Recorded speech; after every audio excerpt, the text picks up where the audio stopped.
Mr. Shah Mahmoud Qureshi, Foreign Minister of Pakistan, welcome to Al-Arabiya, sir. Thank you. There are 11 United Nations resolutions that calls for the people of Jammu and Kashmir to peacefully decide their own future and for themselves to decide who will rule them. Why there hasn't been anything implemented of these resolution vis-a-vis self-determination?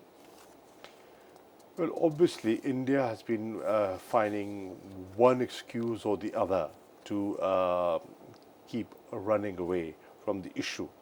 For years, they have been avoiding a debate on this issue, saying that this is now a bilateral matter between the two countries to sort out after the Simla agreement.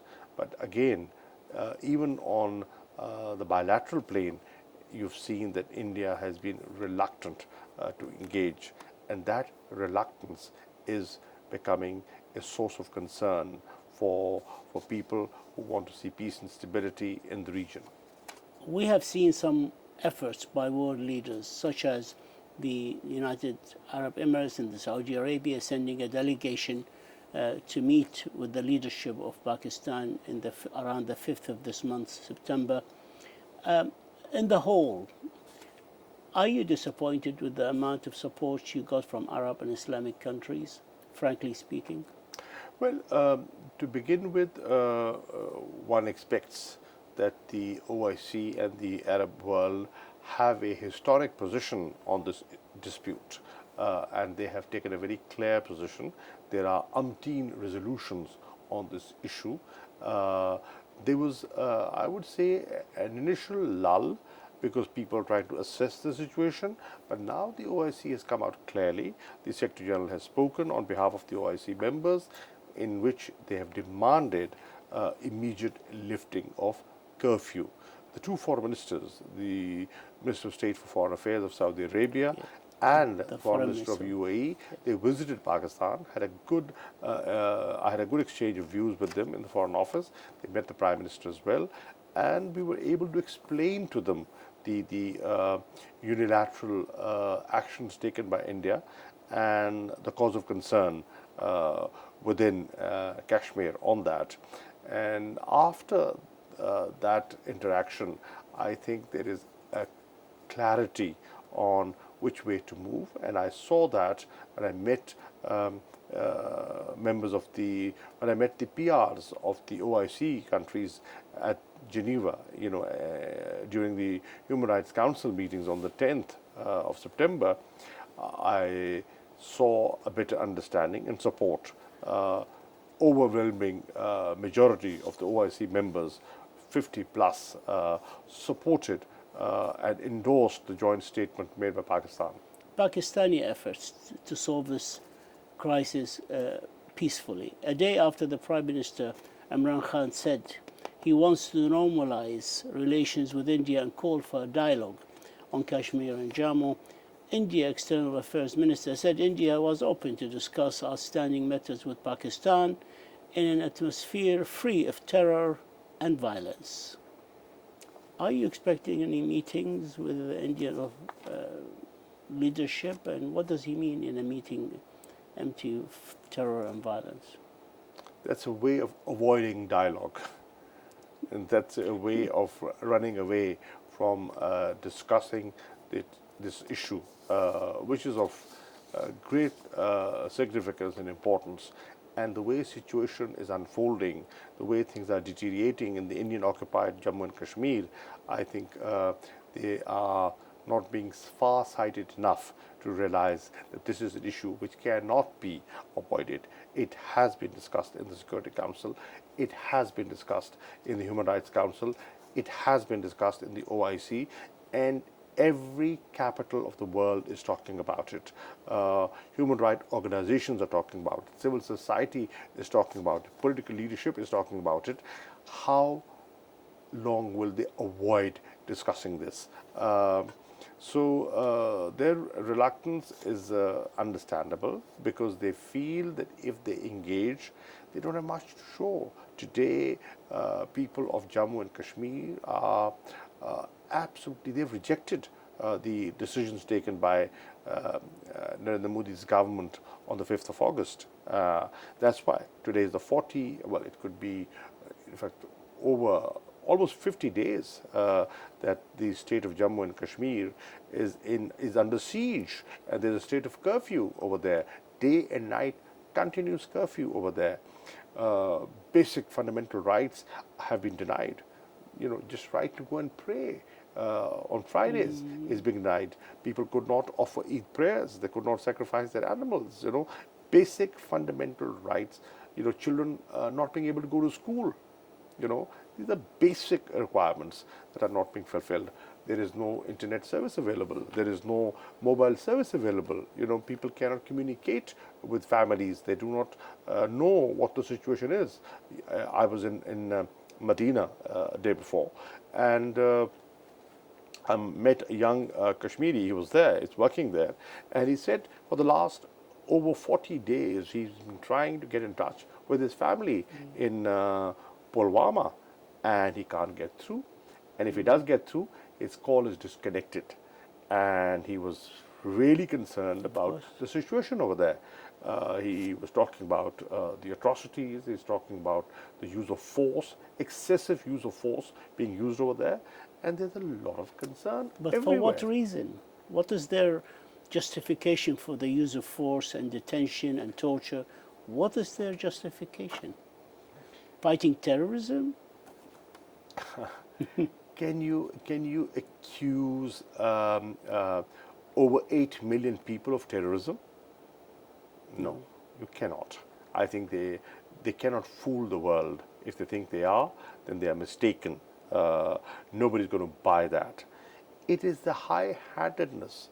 It's the reaction against the decisions taken on the 5th of August, that they feel that if they do not impose this clampdown, there will be people out in the streets. Why did the parliament take that decision on the 5th of August? Are they encouraged by a certain superpower that they will be okay?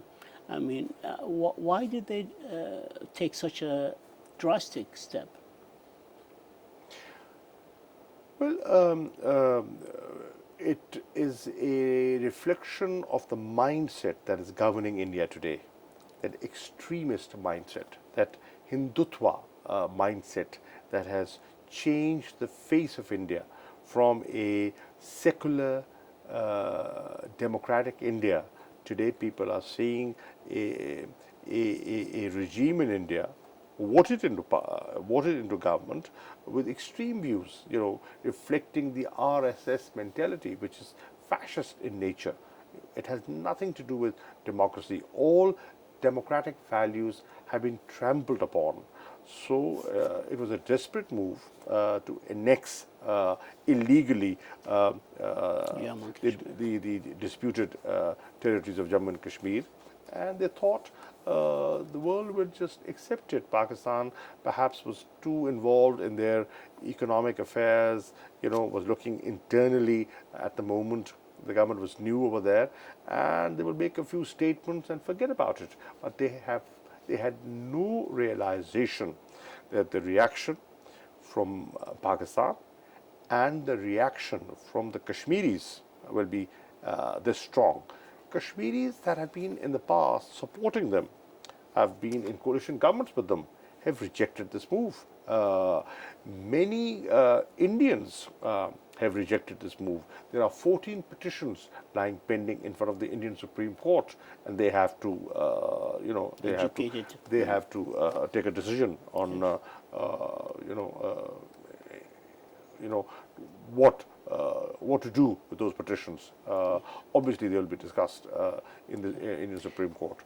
So the reaction is very, very strong, and they had no idea that the Western press would be as critical as it has been.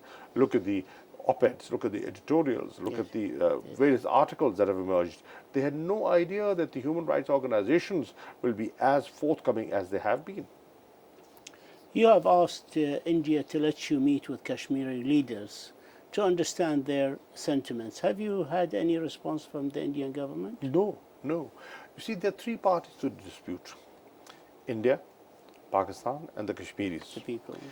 The latter two, that is Pakistan and the Kashmiris, have completely rejected the measures taken by India on the 5th of August. And the first party, which is India, is completely divided. There is, in my view, a minority view that has hailed the illegal annexation, and there is a vast majority that is not very comfortable. They feel that by doing this, they have undermined those democratic, federal, secular values that India stood by, and they have done a lot of disservice to the image of India internationally.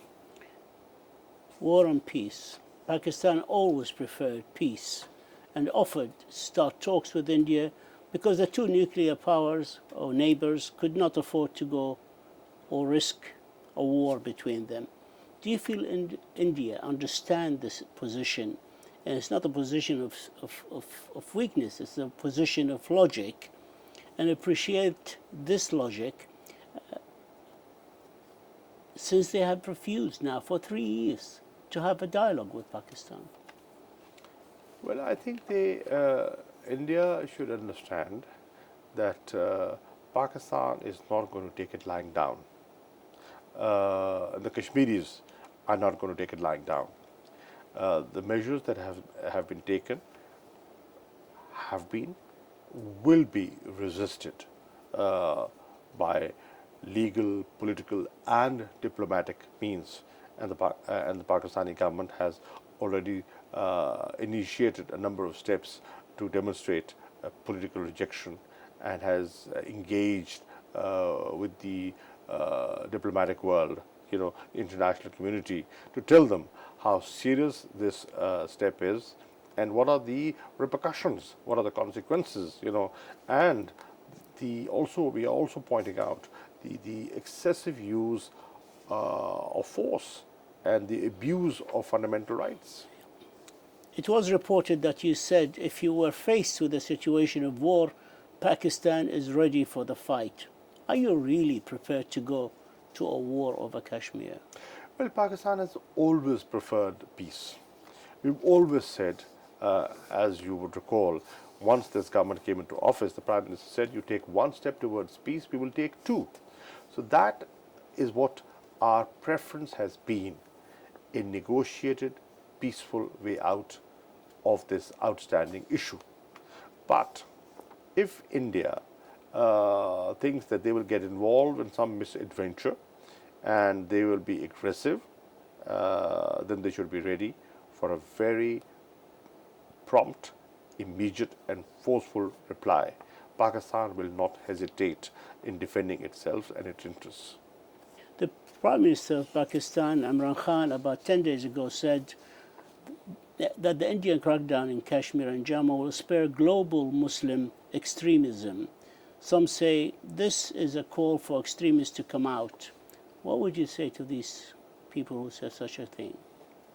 Well, today what we see in the Indian-occupied Kashmir, that people have risen against oppressive behavior of the Indian authorities. People are no longer afraid of death. People have seen torture and repression for so long that now that saturation point has come, and they are willing to defy. If India feels that this step that they have taken, as they claim, is in the interest of the Kashmiri people for socio-economic development, to promote investments, then why don't they lift the curfew? They lift the curfew, they remove the clampdown, and they'll see for themselves what the people are saying. Don't you have any worry that if the curfew is lifted, there will be an uprising in Kashmir? Well, if the curfew is lifted and they continue to do what they're doing, yes, there will be an uprising. And who knows how they deal with that uprising that could lead to a massacre. A massacre, of course. Yes, and we are concerned about that. and I'm sure the Indian have this in the back of their minds too, that if they go ahead and lift the curfew and bring life to normality, they might be faced with such anger. But the question is, you cannot have a curfew indefinitely. No? Sooner or later, they will have to lift the curfew. And How do sooner you or absorb later, the anger of the people of Kashmir? well, the anger is very, very high, and it is growing every day. People are deprived of basic amenities. The state has been bifurcated into two union territories, and one of the territories won't even have representation. There will be no legislature. So they have compromised all the way, from fundamental rights to democratic rights to, basic civic facilities are being denied, and people are being tortured. Youngsters are being picked up and abused. Girls are being picked up and being abused, and the world is looking at that. And I think the world should start speaking. Like many of the now international human rights organizations, may it be Amnesty International or Human Rights Watch, they've taken a very clear position. And they've taken this position having seen the ground realities. Time is catching up with us, Your Excellency, but I still have one more question. How can you prevent India from changing the demographic situation in Kashmir? How can you stop the Indians from bringing Indians into Jammu and Kashmir? Well, we don't have to do that. The people of Kashmir are doing that. Kashmiris in Indian-occupied Kashmir have rejected removal of Article 35A, which has an impact on demographic change, and they will resist it. India should not live in any fool's paradise if they feel that the people will not resist it. The people will resist it. Today, what India has is an indigenous popular people's movement against misrule in Indian-occupied Kashmir. Mr. Shah Mahmoud Qureshi, the Foreign Minister of Pakistan, we thank you for this interview, and we wish you and the people of Pakistan and Jammu and Kashmir all safety, peace, and prosperity. Thank you, sir. Thank you. Thank you, sir. Thank you.